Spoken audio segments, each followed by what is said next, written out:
Hi everybody, I'm Pam. I'm a 54-year-old woman who gave up a big job with a Fortune 500 company, earning 6 figures a year without a plan for what comes next.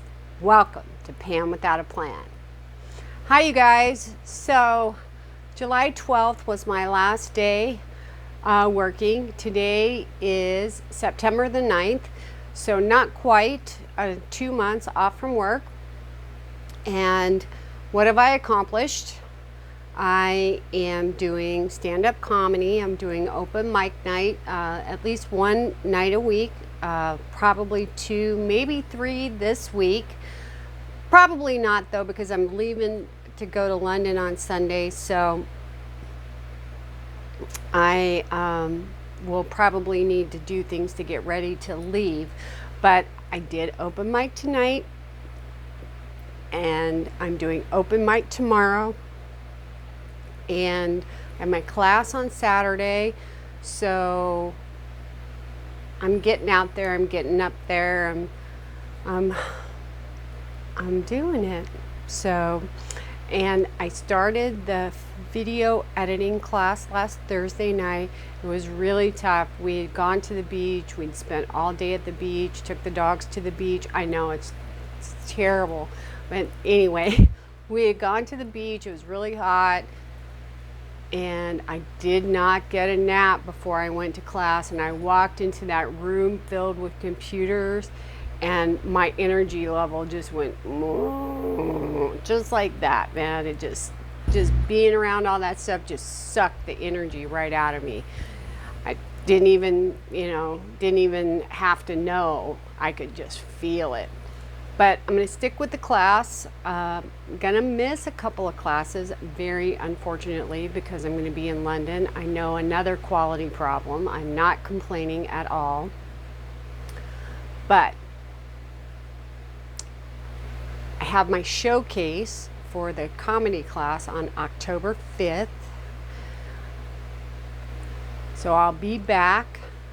I'll have one class and one more class, and then the showcase.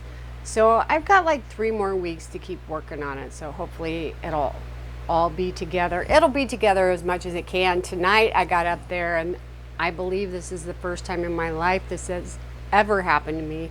But I did my first joke, and then I went completely blank. I couldn't think of anything that I had been writing for the last 2 days to say. So it did come back to me, and I was like, yeah, ooh, I hope it comes back. And it actually took a second before it came back, and thank God it did come back. Made it through that. I didn't die. I lived through that. And then what else?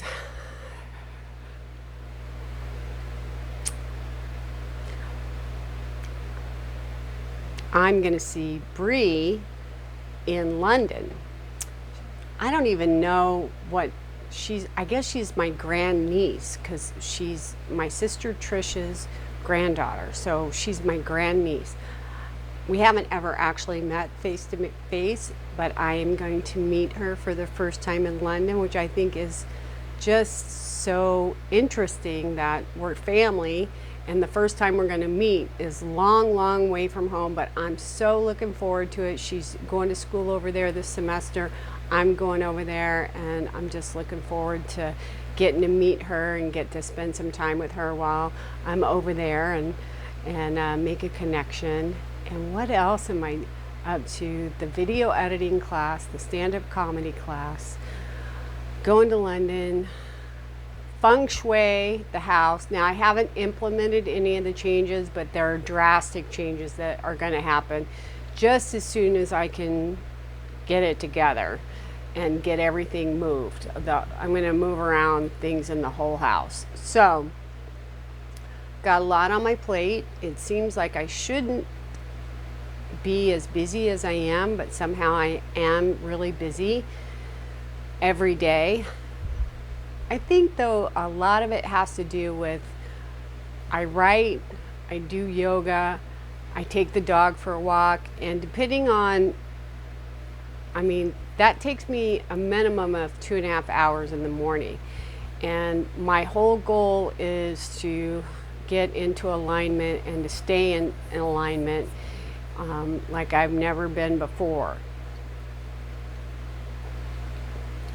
I know it's a lot of time, but the Kundalini yoga, I believe, really helps me. It's physical. It helps keep the energy moving in your body so stuff doesn't get stored up and stagnant. And you know, if you listen to some of the other people who are not in Western medicine, they believe that cancer is unexpressed energy that gets trapped in your body in a certain area. And the Kundalini yoga keeps that energy moving, keeps the, if you believe in chakras, I don't know if you believe in chakras. It's funny because I feel like I'm becoming an Indian person because a lot of my learning has to do with Indian information or Chinese information about acupuncture and energy medicine. So it's kind of interesting that I'm way more into that stuff than I am into Western medicine stuff right now. What am I going to do when I get to London? I'm not 100% sure. I got a place, an Airbnb in Wembley, which is where I used to live when I was stationed over there. They did not have the tunnel between Britain and France when I was over there before, so I'd love to take the tunnel across and go to France. It's supposed to only take 3 hours, so I'd love to do that. And they didn't have the Ferris wheel when I was there before either, so I want to ride the Ferris wheel.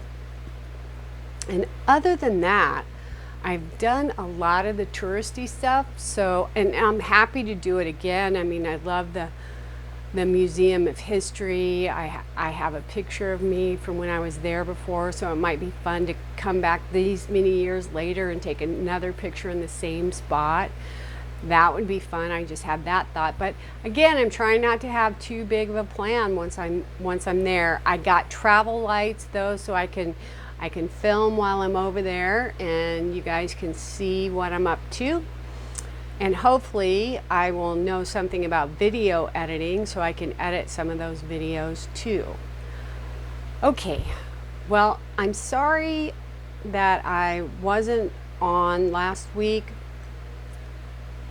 but I was just like overwhelmed with a lot of things to do every day, super tired, and was really trying to figure out what information I had to share.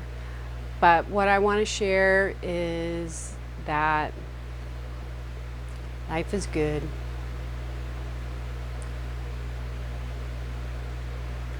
And I have a lot of things to be grateful for. And I am really grateful. All right, you guys, have a good night. I'll talk to you tomorrow. Bye-bye.